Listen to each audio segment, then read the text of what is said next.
Time to go camping. Well, maybe not here, of course, but down south in Moab, it's in the 70s, which if you've been to Moab in full sun in the 70s, it feels like the 90s. It is nice. But I need to equip the Bronco for camping, which means, I don't know how I'm gonna do it. I don't know if I like that look. Remember the FJ Cruiser? I put this on basically about this time in April and left it on until Thanksgiving when I stopped camping. But I got no rack. And if I put a cargo box and a rack on here, I won't be able to remove top 4 panels, 2 panels. I've never done this yet. I don't think that cargo box is gonna work for me. Dirty. Ooh, so the rear panel is 1 panel all the way across. This one here is a little bit smaller than the one over the driver's side. So that cargo box ain't gonna work. I don't think I'd be able to get this off any which way. I might be able to get the front 2 off, but I wouldn't be able to get this off. And I got too much stuff to throw inside the back of the Bronco. But I think I got an idea. Oh, hey, check this out. Small arms, you know, Raptor enthusiast. But if you look really close, it's got small arms. And what I really like about this shirt is they're a little bit extra long for concealment. Anyways, let's figure something out here. I can do it. I know I can. I've done my homework, and for Bronco half racks for a hardtop, there's only 3 styles. One of them's got a bunch of different names to it, depending on who's marketing or selling it. I'm sure you could reach out to China and get your name put on it, and you buy 10 or 20 of them, they'll sell them to you at a discount. I think that's the same with 2 of them that I've seen, and I'll talk about both of those, and then the one that I have on here right now. Adds no difference to the sound, but then it's mounted over the cargo area. And this rack is so cool. 2.5 inches. That's what she said. That's all the height that takes up. The first style, I want to say, is called a hooky road. I think there's a couple other names. They're all made in China, even this one. You can get them on AliExpress, Temu, Amazon. Problem is, buying from Temu or AliExpress is returning it if you have any problems. Amazon, you can return, a toilet seat after you've taken a shit in it. So basically, the first one, the hooky road, I'll put a picture up here so you can look at it while I'm talking about it. It's got plastic covers that mounts into 4 mounting points, and then it's got a crossbar, 2 of them, and it appears to be plastic coated metal, I believe. Pretty clean looking, but you get that, now you gotta figure out what you're gonna do and how you're gonna mount it. I don't really like that system. It might have been the first one to market too. And then there's another one that's made out of metal. I think it's got 3 or 4 crossbars. It's got a black wrinkle finish. It's kind of flat. I think it takes the T-slots. I'm here picking up some rattle can spray paint at the Home Cheapo. There's a $600 Yakima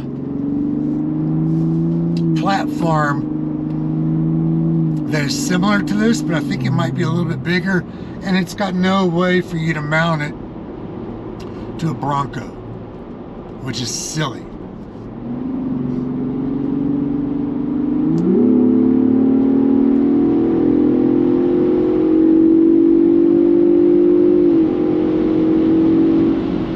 You can always tell the cigarette smokers, they just poke and drive slow. They're just so chilled and laid back. They don't care. And then there's a Rhino rack for $1,350 that I saw online for Jeeps. I think it's got the platform and everything. It might be full length for a 4-door.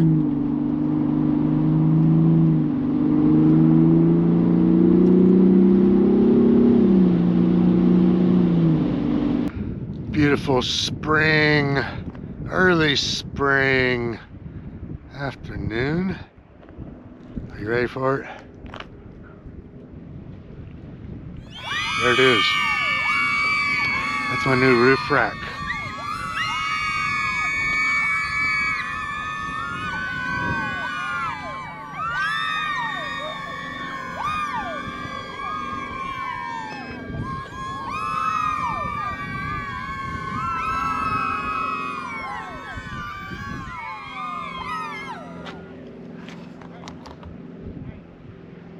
Two and a half inches.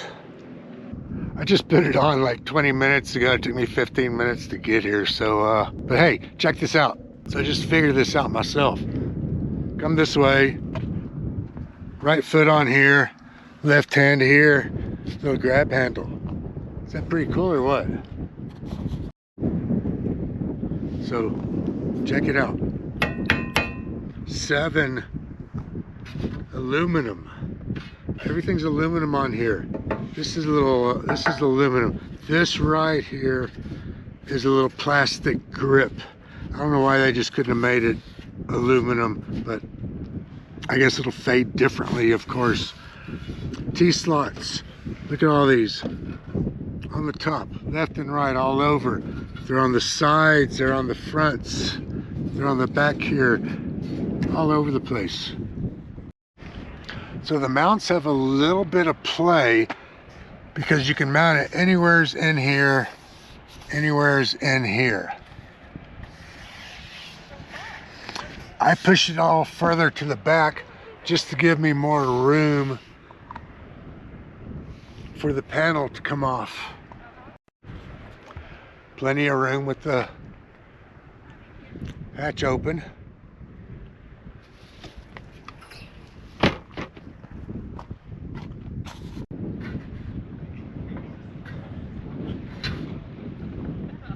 Okay, so look, you can put in the little studs, the T-slot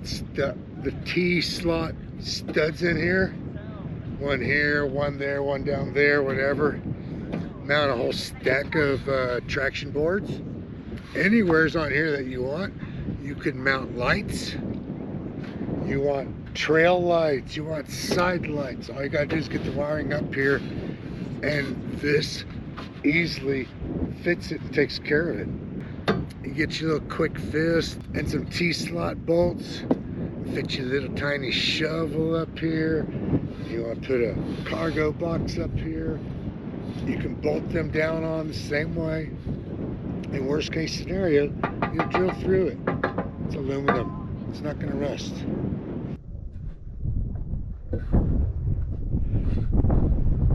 That's cool. So now you can open up the tailgate, not the glass, reach up there on this, and you can stand up and grab your shit off of here. Pretty nice. I'm liking this. So here's what's coming up next. Everybody's going to be different. I understand it. From here on out, nobody's going to do the same thing up here that I'm doing. I'm going to do a cargo basket, I believe it's called. And instead of mounting them this way, I'm mounting it this way. So it's going to be basically the same size as this, 36 by 48. It's going to mount on here, and that's going to give me what I need to go camping. Works for me. All right, don't go anywhere yet. All right, if you've watched to this long, thanks, man. All right, so here's what's next. I'm gonna put the cargo basket on there.